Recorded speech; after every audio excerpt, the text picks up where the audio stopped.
Let's bring in Dustin Olson. He is a pollster with American Pulse Research and Polling. Dustin, thanks very much for being with us. Great to be here.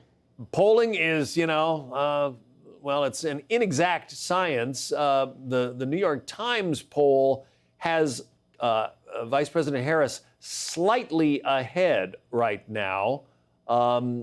And that's actually before the Democratic convention, where she's expected to get something of a bump. So is that something that we expect is going to last?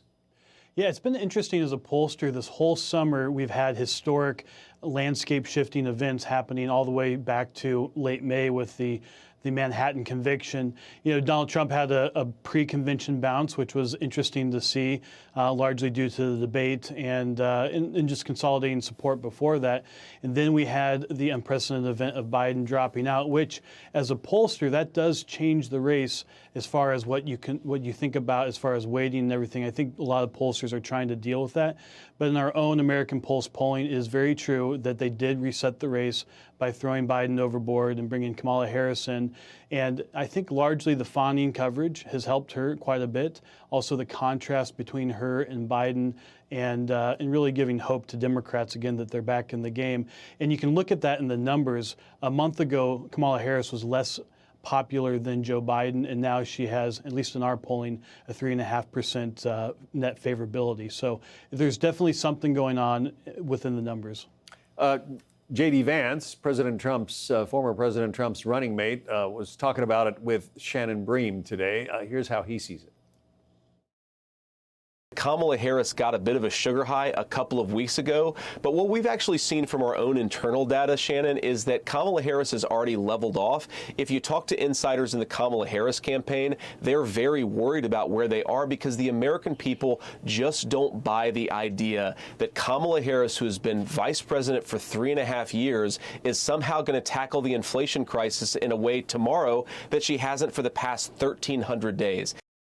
Let's take a look also at the Fox News Power Rankings on the issues and where each candidate stands. Now, this might, differ from your polling somewhat, but Trump is up 13 points on immigration, 8 points on the economy, and then 5 points on foreign policy and crime, and 3 on guns.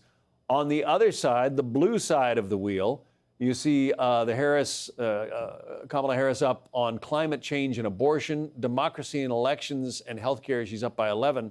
And the Supreme Court and uniting the country up 3 points and 5 points. The question is, so each side is up 25 points on a collection of the issues. The question is, which of those issues matter most? Yeah, it's been pretty consistent, whether it's our polling or if it's in the Fox polling or anybody else's, that really the top 2 issues are the economy and inflation, and then after that, immigration and the border.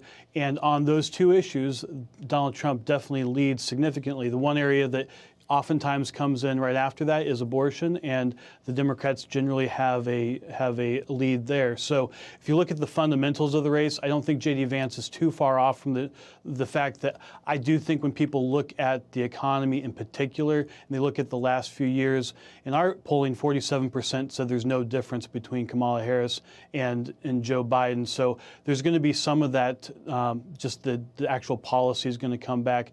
It's going to be interesting to see if over the next week, the Democrats can have in their convention some daylight between Harris and Biden when it comes to the economy, but I have a feeling it's going to be hard for them to do so. All right, it's going to be a fascinating week ahead. Dustin Olson, we thank you for coming in. Absolutely, thank you. Hey, Sean Hannity here. Hey, click here to subscribe to Fox News YouTube page and catch our hottest interviews and most compelling analysis. You will not get it anywhere else.